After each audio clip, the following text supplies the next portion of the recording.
Thanks for inviting us in at 6 o'clock, and we begin tonight with breaking news. A police-involved shooting in the southbound lanes of I-69 near State Road 38 near Pendleton.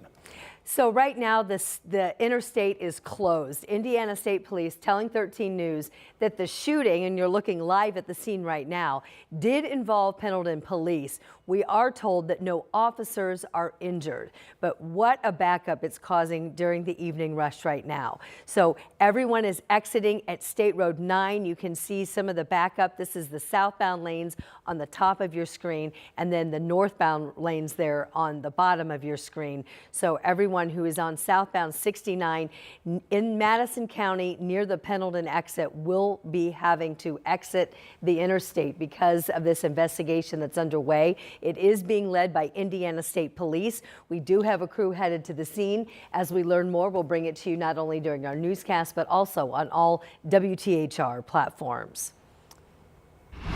It is that time of year. These giant craters popping up everywhere.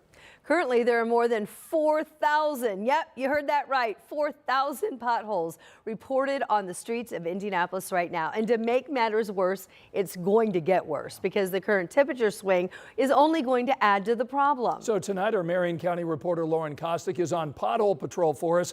And tonight, she's sharing the city's plan to tackle this annoying and sometimes costly problem.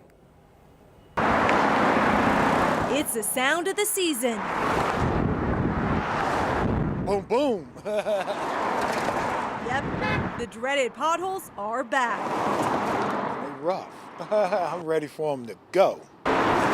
Some are almost impossible to avoid, like this one on Keystone near 25th Street. It's gotten so bad, there's even a collection of hubcaps and car parts on the sidewalk.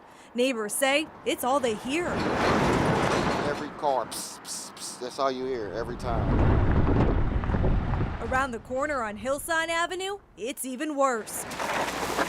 One car practically falling into a giant crater, and several more swerving to avoid a trip to the repair shop. Because hitting one can cost you big. Just ask Austin Kurkowski. Big enough that, it sounded like I need to look at my car.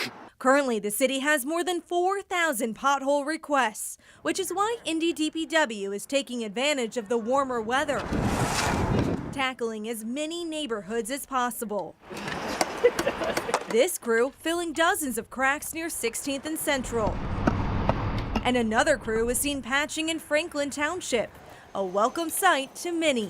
Thank you for doing what they can to keep everybody else on the road safe. Potholes, not just putting roads to the test, but also testing people's patience. Fill them up. Again, the city is asking people to report these potholes. That way the crews know where to go and other drivers don't lose their hubcaps. And we have a link to the Mayor's Action Center right now on our website at WTHR.com. In Indianapolis, Lauren Kostick, 13 News. Hey, you know it's bad when you're finding hubcaps on the road. Looking like that. And you could just see a big pothole right there in the middle of the street, and they are everywhere. And the weather is not helping, so those potholes are going to be full of water. The only good news, we're really not going to be below freezing, but we also know we're not done with winter here in central Indiana. So those that water fills the potholes, and then it expands as the water freezes, and those potholes just get bigger. We've got clear skies over downtown now, and the sun's setting, making for a really nice picture over Greensburg 39. We have 42 Carmel, 40 degrees Bunker Hill, and 41 in Crawfordsville. If you're coming downtown, Pistons taking on our Pacers here at home. It is bobblehead night, and the tip-off is at 7 o'clock. Temperatures falling through the 40s into the 30s over the next several hours, and we will be in the upper 20s, low 30s early tomorrow. May need the sunglasses for a couple of hours, and then keep the jacket handy, although those temperatures will climb quickly into the mid-40s by noon. But then we have rain on the way, so you'll also need that umbrella. You can see the weather system that we're tracking here with Future Track 13. Leading edge will be near Evansville early tomorrow morning, then move from southwest to northeast. So you'll have through lunchtime dry, and then this time tomorrow, most of central Indiana will be dealing with rain. Heaviest rain is expected to fall tomorrow night into the early part of Friday. All right, Angela, it's 44 degrees right now, and those piles of snow and ice are slowly melting all around central Indiana. But still, there are piles that are obstructing the bike lanes, the trails, and sidewalks in our city. And tonight, our Rich Nye explains how advocates for bike riders are calling on city leaders to consider the needs of cyclists and pedestrians during snow removal. More than 3 weeks after the major snowstorm, it's still not hard to find large snow and ice piles blocking or obstructing bike lanes and trails. On Pennsylvania Street, on New York Street, on Michigan Street. Bike Indianapolis is calling for some minimal snow removal efforts to be dedicated to bike lanes when plows are deployed. Indianapolis Vision Zero is a city initiative to eliminate all pedestrian and cyclist traffic deaths by 2035. We can't achieve Vision Zero if we're forcing people out to walk and bike on the street because we're not maintaining our sidewalks or our bike trails or our cycle tracks. Snow removal needs to be a part of the city's Vision Zero push. Vision Zero Chair and City County Councilor John Barth issued a statement that begins, "I support the call for a more comprehensive snow removal plan that includes trails and bike lanes. People walk and bike year-round, and unsafe conditions create serious risk." Rich Nye, 13 News.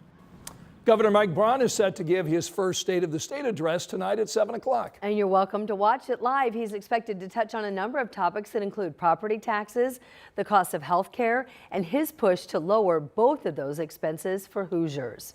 Our State House reporter Emily Longnecker is outside the House chamber. That's where the address is set to begin in less than an hour. So, Emily, what else is the governor going to talk about during this address tonight?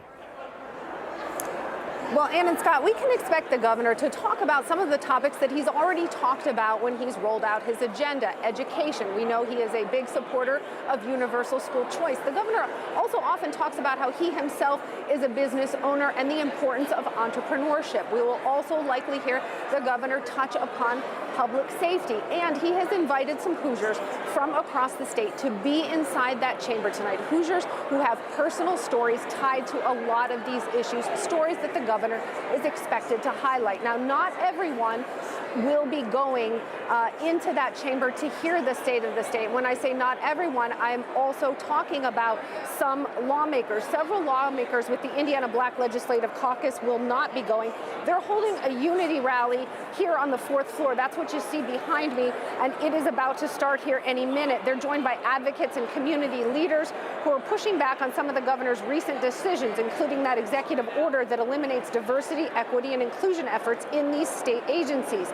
The people gathered here say that move negatively impacts minority communities, and they are making that position known here tonight. Some IBLC members, some senators are here at this rally, and then they are going to go in to hear the governor speak. A spokesperson for those senators, all of them Democrats, said these lawmakers feel like it's important to be here at this rally to stand with the IBLC, but they also believe that it's important to be inside that chamber, represent their constituents, and have a presence inside that chamber tonight when Governor Braun gives his address. One state representative, Democrat Alex Burton, who is also an IBLC member, he is the only state representative who is expected to be inside that chamber tonight, and that's because he is part of the ceremony. He is a freshman representative, and he will be part of the ceremony welcoming the governor in to give his first State of the State address. But as you can see behind me, many of his colleagues are sitting this one out and attending this unity rally. The governor's State of the State address expected to start in an hour. And Scott? All right, Emily Longnecker at the State House, thanks so much. Want to remind you can watch tonight's State of the State in its entirety right here on Channel 13 and over on our WTHR Plus app. Again, as Emily mentioned, it starts at 7. Want to remind you, Wheel of Fortune airs over on MeTV. Still ahead, Hoosier students are rising in the national ranks when it comes to reading. We'll tell you where Indiana stands and what this means for education across our state. Plus, law enforcement warning of a new romance scam ahead of Valentine's Day. Why they say the special gift for your loved one might not be what it seems. That's coming up. Angela? Anne-Marie, this time tomorrow it will be raining. I'll let you know when the heaviest will fall and how much.